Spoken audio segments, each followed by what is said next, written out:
Welcome to Kick Punch Theater. My name's Spike, Sensei Philip Almahar. and we're filming out of beautiful P5 Academy in San Diego, California. And what movie are we doing today? Today's viewing pleasure is going to be The Man of Tai Chi. That's a great movie. Yeah, it's a really fun movie. A lot of over-the-top fight scenes.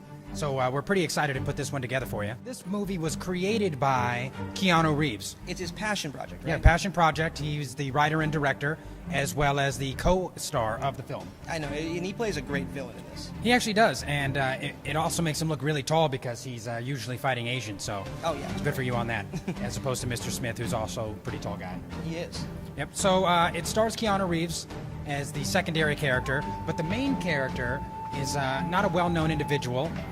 His name is actually Chen Lin Hu.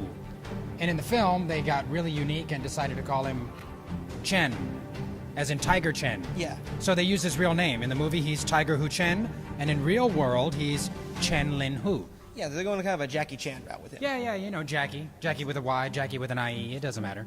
So our first fight kind of throws us right into the action. Both describing the legal nature of what's happening and also the kind of rule set the fighter's going with, because the cops are obviously closing in on what they think is the illegal fight, and we see what kind of fighting techniques are used. So let's talk about like the opening bit first. Sure. So there's an arm lock basically by the long-haired guy. Yeah, so we have two fighters. We have a Caucasian and an Asian gentleman, and it looks like they're sort of representing different stylistic forms of martial arts. The white guy looks like maybe he's doing some sort of Taekwondo, Tang Soo Do, karate style. Yeah. And then the Asian gentleman is very clearly using a Muay Boran or Muay Thai based system. Yeah, because they both use the arm lock to their advantage, blocking and hitting, but he managed to break it with knees and elbows, which really worked well. Yeah, I like that. Actually, the karate practitioner kind of initiates an overhook defense and then throws a couple of lefts to the face. Yep. Which I thought that was pretty genuine. But then the Muay Thai guy uses the overhook against him by underhooking, because anytime that somebody overhooks, the other person actually has an underhook. So while the overhook guy is punching, the underhook guy decided to use that to his advantage and then turn that into some good knees and elbows, actually. Exactly. And it's broken up a little bit, so you don't have to look at continuity as strongly, because when they break back to the fight, he's catching a big diving right. Right. Which gets him up against the wall, and the longer guy uses good changing the levels, solid boxing. Yeah. I like that he kind of traps him against the wall. Yep. Eliminating a lot of the footwork and ranging that the Muay Thai fighter would be able to use to set up more of his power shots. Uses some great straight kicks for control. Very nice. But eventually the Muay Thai guy grabs him, slamming his head into the wall multiple times. Mm-hmm. And this is where the fight kind of definitively turns for him. Yeah, you normally notice that distance fighters like Taekwondo and karate don't do as well against other systems that have a strong clench base. And Muay Thai fighters are allowed to clench and spend a good amount of time in the clench. So once the karate fighter closed the distance, he was kind of in trouble. Yeah. He should have actually maintained the distance and utilized distancing and footwork to try to keep his kicks, from allowing the Muay Thai fighter to close that distance, because then he slammed his face against the wall a couple of times. Yeah. He was all downhill from there. Yeah, and it obviously shows because his hands are down as Muay Thai guy throws big right and left hooks on him. Yeah. And so that's where the fight kind of turns. He catches a big knee to the chest, flying knee. Yeah, flying knee to the chest, very classic, I like it. Grabs his shirt, punching him in the face until he decides to hold back. Yep. He doesn't want to finish the opponent, kind of showing integrity of the martial arts, the Budo spirit, so to speak. Right. And this is kind of where the fight ends, because he refuses to kill him, and Keanu comes out, kills the guy he was beating anyway. Right. And that's pretty much the end of that character, because he gets stabbed to death.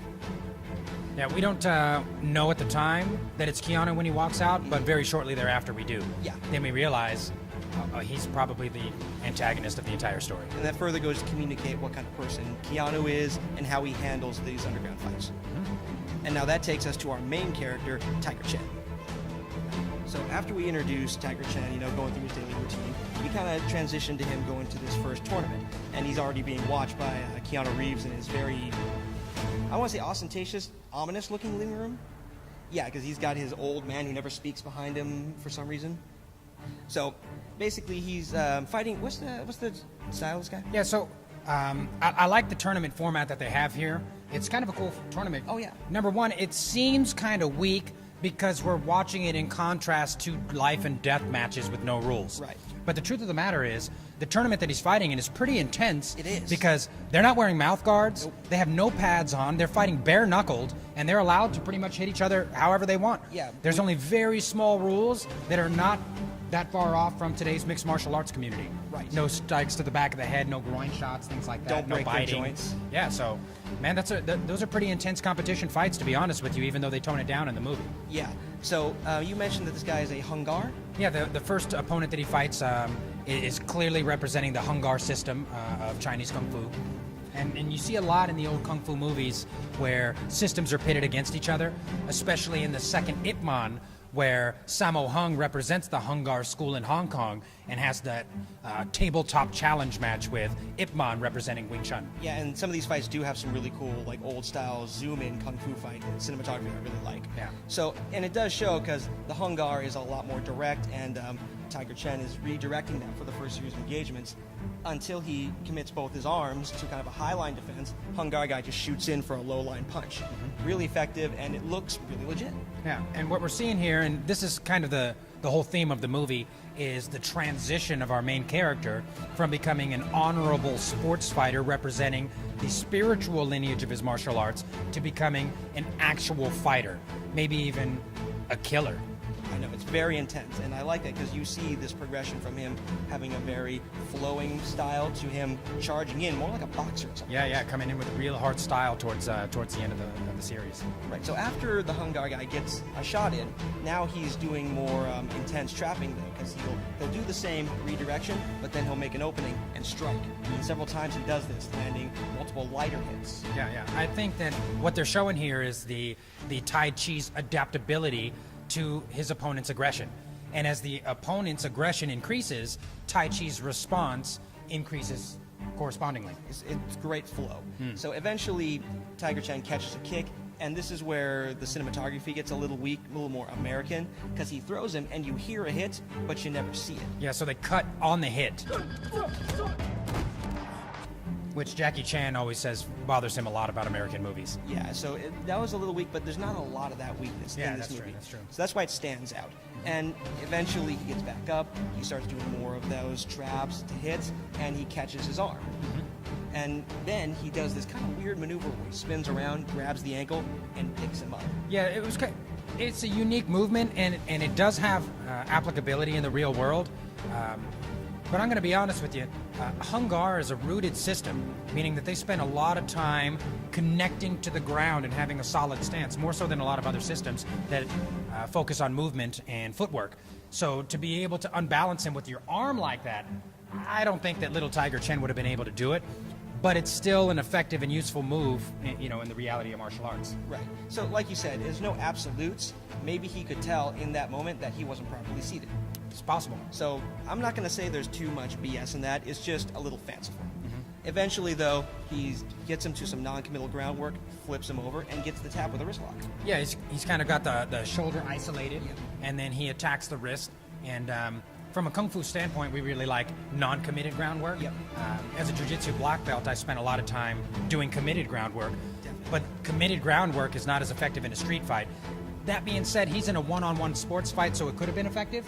But as far as street fighting goes, committed groundwork doesn't work as well because you have things like rocks, the street, cars, other people coming up, et cetera, et cetera. And also, this may be the spirit of the tournament. We don't know what the exact rules are. So they may say, we're not about the jiu-jitsu style. So no rolling around the ground for 5 minutes. Yeah, you don't see any suplexes and back take RNC chokes or anything like that, so I think that's probably the case. All in all, a strong fight, and it does a good job of introducing what his Tai Chi is about. Yeah. It also gives us a little glimpse into the dichotomy that's going on between his spiritual master, who's actually giving him all the teachings, but is against the representation of Tai Chi in a sports fighting arena. Which is why he says he developed his own style based off Tai Chi. So it's not full Tai Chi, but it's a Tai Chi rooted system. All right, and that's the end of that fight, and it's a really good fight. But that takes us to our darker side, the illegitimate fights, as I call them. And this one's a pretty cool one if it's not a little, let's say, fanciful.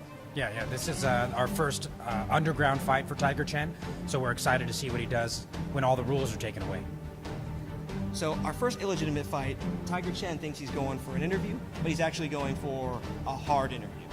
I mean, it's an interview. Oh, yeah. He dresses for success. He looks sharp.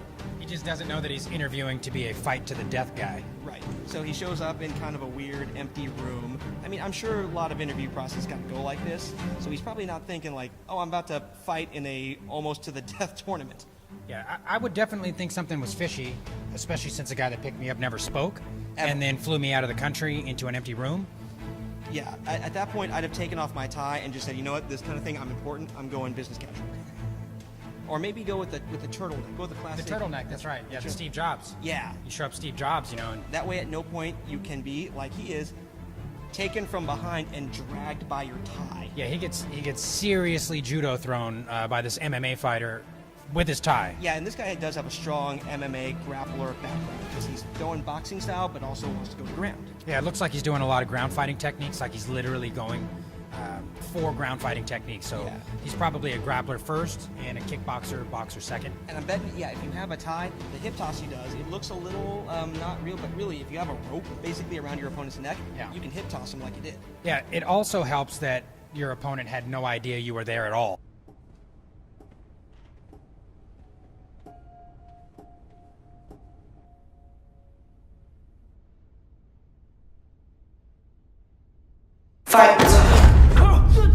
Yeah. So had no reason.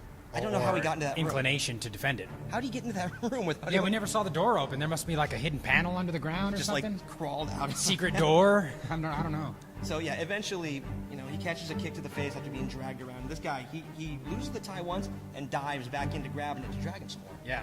And but this leads us into kind of a bit, and now we're doing a new bit called Really? Because the fight looks good. Let's be clear. It's a pretty good looking fight. If you don't know anything about fighting, you'd probably think that this is a really good looking and quality fight. Let me tell you, it's worth watching. And at no point am I going to say it's a bad fight. Right, I enjoyed watching it even though there was some very obvious wire work and mistakes. I still enjoyed it quite a bit. So let's get into that now with this new bit called Really? So the first move is Tiger Chen gets kind of flip kicked into a armless kind of head choke. Yeah, it's like a spinning hook kick. Yeah. Right? But instead of striking with the foot, he uses the inside of the knee to hook the neck. So really? It's possible.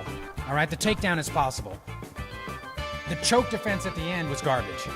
That's the second bit. So choke defense, not really. Not really. Now, this MMA fighter has this on Tiger Chen, and Tiger Chen literally pushes his legs off with one arm.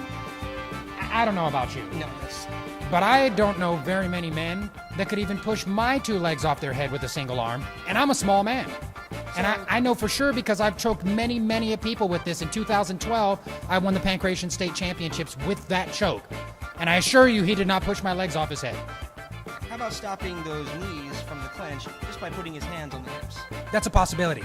That actually is a possibility. That's real. A lot of people will use the elbows to defend the knees, but by pushing the hips away, it creates space and a lack of leverage for the person throwing the knees to be able to get to your head. So I see that as being a valid technique. Now, having made that space, and you do see they have a lot of space from the clinch, Tiger Chen pretty much throws him into a wall. Yeah, we saw that also, and bull. Yeah, There's a no-go on nowhere that near one. enough leverage to throw him. Not at all, especially not at that size. If he was, say, The Rock, then sure, he could probably get that. Well, eventually, the clinch fighter gets him to inside guard, and Tiger Chen scooting away. Now, is that really something you could do? Here's the thing, we don't see that often in today's modern mixed martial arts because most mixed martial arts fighters have skills in all areas of fighting. I'm under the assumption that Tiger Chen is aware that he's far inferior to this MMA fighter in ground fighting. So instead of engaging the guard and attempting to go for submissions and attacks off his back, he was actually attempting to create space so he could get back up or maybe even throw a couple of kicks from the bottom. So that's real. So I see that as valid. That could work out pretty well. All right. Now remember, he makes that space, kicks him, and the MMA guy does a weird flip to a side mount with a completed figure four on the ground. It's true, yeah. Really? So, no way. Not even possible. Yeah, and that is insane. Not gonna happen. No. It's not gonna happen. The only possible way is that he was already attempting to do that jumping flip, and then he just happened to catch his leg in the moment while he was doing it. And even then, let's be honest, that's some Cirque du Soleil shit. That's not real martial arts. How about his escape from that figure four just by elbowing him to the side? I don't think so. But that depends on the prowess of the grappler. If the grappler knew what he was doing, then he would have blown that elbow out easily. Because from the ground, you're not going to have that kind of leverage to be able to really damage somebody with the elbow. And if you can flip into a full mount figure four grab, you're pretty accomplished. Yeah, you're probably pretty good at that. So I'm not seeing that escape as being valid. He also bridged into him. Which is not That's not going to happen. Essentially, what happened was the MMA fighter stood up and moved away from him and allowed him to get up. Okay, so how about the escape from when he has the over the back headlock? Over the back headlock? He kind of scoops out of it. I saw that, I like that. And when he's got that over the back headlock, he actually pulls what we refer to as a sit out or a wrestler's switch. They're similar positions, it just depends on where you end. And he performed it well. So what that makes me think is that even though he's not a ground fighter, their Tai Chi system is aware of ground fighting and has specific techniques built into their system to defend against ground fighters, but not to ground fight against them. So that's a real. Yeah, so that wrestler sit out, the switch that he pulled, I like that one a lot. That looked pretty good. Now, how about the Black Widow underworld style scissor choke throw maneuver? He jumps up and kind of scissor locks the head. This is something that you see in performance martial arts. Yeah. Maybe the North Korean Taekwondo performance team will do something like this, but that's not going to happen in the real world, and I seriously doubt, even if you put up $500,000, that anyone alive could do that against somebody in a real fight with 100% live resistance. I don't think it would work ever. I mean, it looked good when Black Widow did it. It looked real good, but that's what they have to do for Black Widow because She's a tiny she's woman. like 5 foot tall and weighs about 100 pounds and is fighting 6'2", 200-pound men. So in a comic book movie, you have to make stuff up because that's the whole point, right? They're superheroes. So how about the small of the back push with the half Nelson to create space maneuver? Really? Yeah, I like that one also. Anytime that someone's trying to leverage your hips for a throw, if you're able to create space between your hips or counter their hip leverage, then you can prevent them from throwing you. So that's a really good. Yeah, I like that. So how about that flip arm lock maneuver? That looked kind of like a mess up. Yeah, I'm not really sure about that. It actually did look like they were trying to do some kind of really cool interlocking arm throw. Yeah. And the stunt double screwed up, and Tiger Chen just kind of fell forward onto his face. Now, I like it. It looked kind of flashy, but also kind of real. You got to do what you got to do, in the middle of a fight, and that worked out well for the MMA fighter that time. So I liked it. I don't think they did it on purpose, but that doesn't mean it wasn't a cool technique. How about the seated choke escape when he had his hooks? Yes, I saw that one. As a jiu-jitsu fighter, that one's total garbage. It's total bull. All he did was expand his chest. Yeah. And then he got both the leg hooks off and both the arms. Even though his legs wouldn't affect it. No, that was garbage. He might have been able to get the arm hooks off because he wasn't grabbing any material, but the leg hooks would have still been there, so he would have never lost the position. How about the kneeling choke escape from the elbow when he elbows his body? Yeah, I saw that. With that one, he actually reaches up and pulls one of the arms off of the RNC and then elbows. So there's some validity there.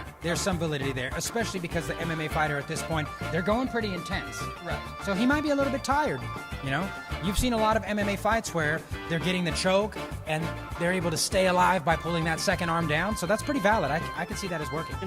And following up that, how about that weird breakdancing kick that follows?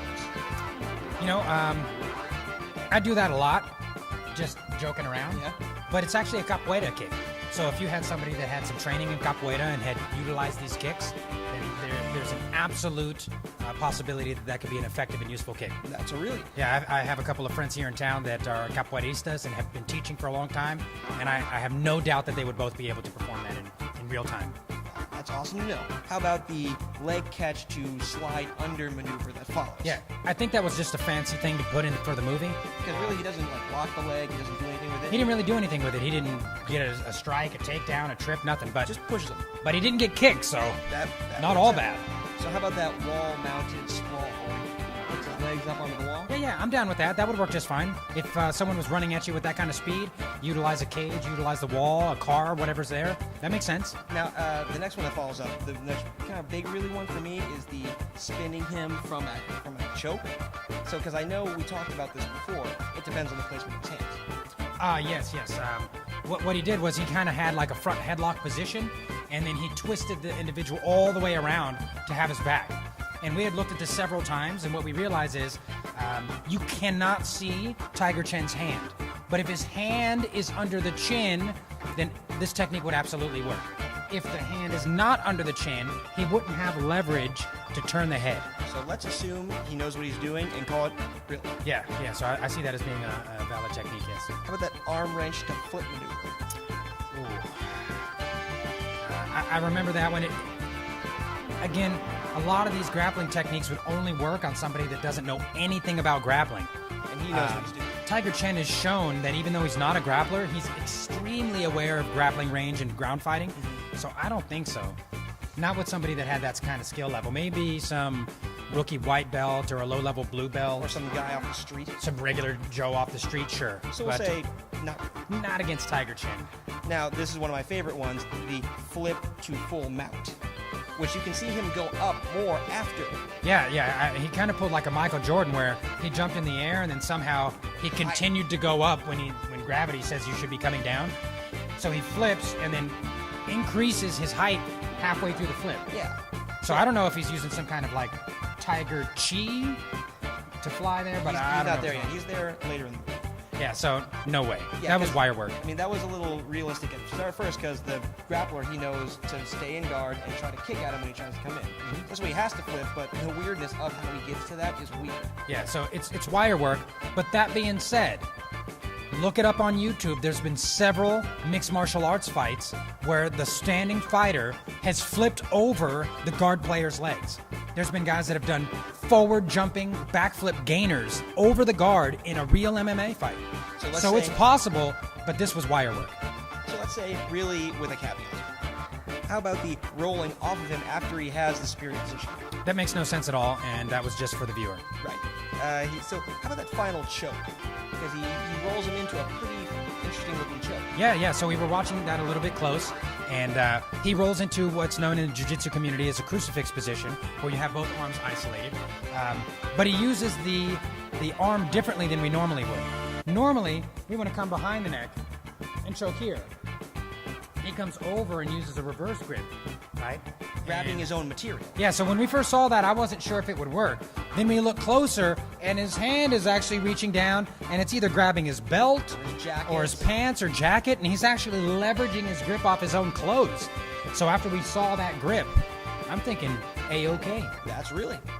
And that ends the first legit fight because the old guy comes out, gives him one of those tiny numbers, and that's when he gets his real interview with Keanu Reeves. And thank you for watching the first part of our 3-part Kick Punch Theater episode. Now, what's he coming up against next? So, they have to keep upping the ante, right? And normally we wouldn't agree with this, but they decided that to up the ante, they would go from a low-level mixed martial artist to a high-level karateka. So he fights a karate fighter next. So, check back in a couple weeks for part 2. Yep. These are actually some of the fights that we've been looking for a long time, since the 90s. In the 90s, we wanted stylistic matchups. Yes. Man of Tai Chi has provided that for us, so we get to see pure styles go against other pure styles, and that's actually pretty fun for us. So thanks for tuning in. See you next time.